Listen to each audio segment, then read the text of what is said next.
somebody from the UN Food and Agriculture Organization sent me this report. This came out in 2013. Nobody ever reads these things. But he said, this is important. You have to read this. So I read it and ended up writing an article about it. It was published in May of 2016. UN let them eat bugs. The report was about how they're going to make us eat bugs, how meat and chicken and traditional agriculture were not sustainable, and the food of the future was going to have to be creepy crawlers. And they actually have a big section in the report about, you know, those Westerners, they're pretty picky with their food. They're not really going to want to eat bugs. We're going to have a major propaganda campaign. We'll use state-funded media, and we'll use government indoctrination centers masquerading as schools to get them used to the idea of eating bugs. And so I reported all this over 10 years ago. And then along comes Joe Biden. With regard to food shortages, yes, we did talk about food shortages. And it's going to be real. It's going to be real, right? So, I mean, a lot of people think, I'm not going to eat bugs. That's crazy, right? And Klaus Schwab in the World Economic Forum, in their little video, they said by 2030, you're going to have to eat a lot less meat to save the planet. So how are they going to get people to eat bugs? Well, a combination of propaganda, indoctrinating children, and making you very, very hungry. And what you'll find as you look at these policies is every single one of the national and state and local policies traces directly back to various UN and World Economic Forum programs like Agenda 2030. Agenda 2030 was signed by every national government in the world in 2015. On behalf of the United States, Barack Obama called it an executive agreement. And it's a plan to totally transform every element of our lives. In fact, the head of the UN General Assembly at the time called it the master plan for humanity. And if you read the preface, it says over and over again, no one will be left behind. And so a big part of this, as you read it, and I tie all the points back to that, is you got to transform agriculture, you got to transform the food supply, you got to transform every element of life.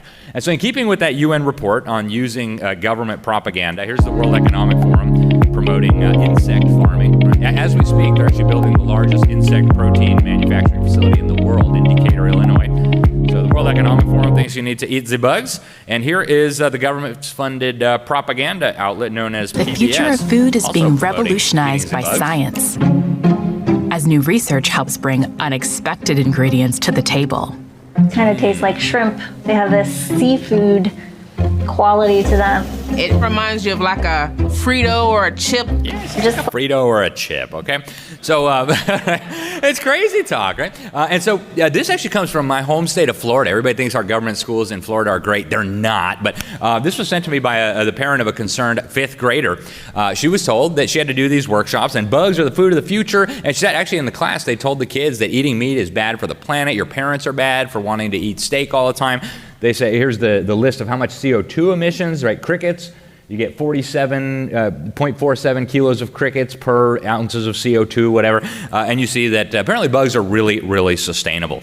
The government knows quite a bit about eating bugs. Turns out it's very, very unhealthy. I pulled these right out of the National Library of Medicine 2017 study funded by the government.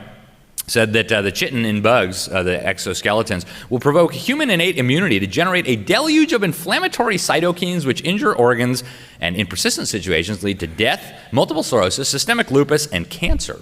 Sign me up, right? So the goal, folks, is not to save the planet. It's not to save the climate. Like the revolutionaries used to say back in the 60s, the Students for a Democratic Society, the issue is never the issue. It's not about global warming. It's not about sustainable development. It's about enslaving humanity. They want to wipe out small, medium-sized producers, centralize food control in the hands of mega corporations in bed with the mega governments. They want to move the population into the mega cities and ultimately bring about this great reset in what they call the New World Order. And I'm out of time, but I'll leave you with Dr. Kissinger, our time, our satellite time is running out.